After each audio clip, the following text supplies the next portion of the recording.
حرمتی مادر پدر کردن زی ایزد بود است.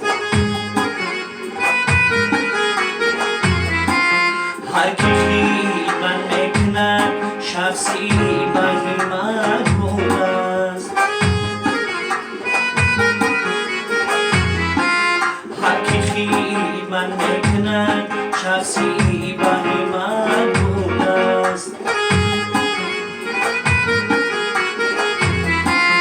حرمتی پیران اگر آری بجا فرخنده باشه،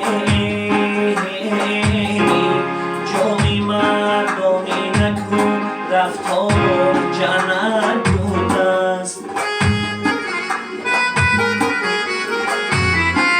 جای مردانی نکو رفتار جنت بود است.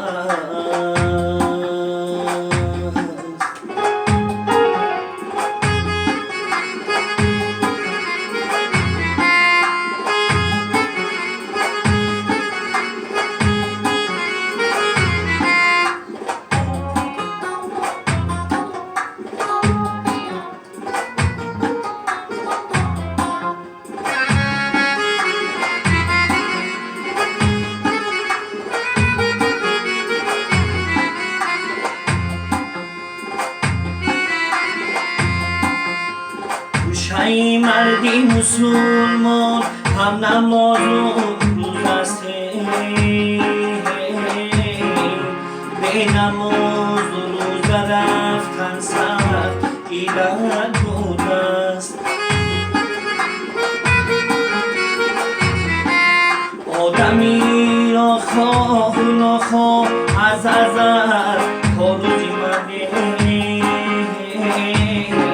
سوختن در آتشی غمکاری قسمت بود است. سوختن در آتشی غمکاری قسمت بود است.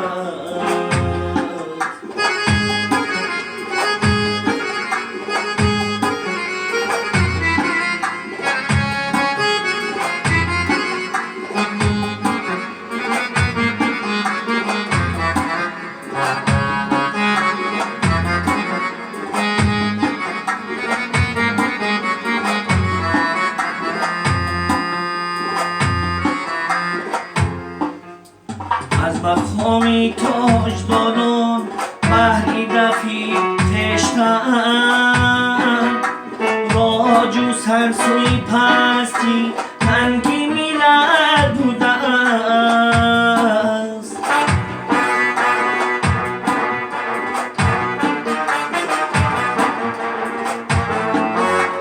از مقامی تاجداران بهری دفی خشتن، راج و سرسوی پستی ننگی میلد بوده است.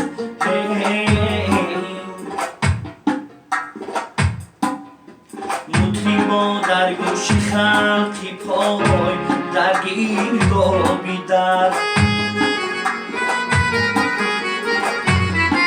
شعری نور از سطح دل خواندن نصیحت بود است.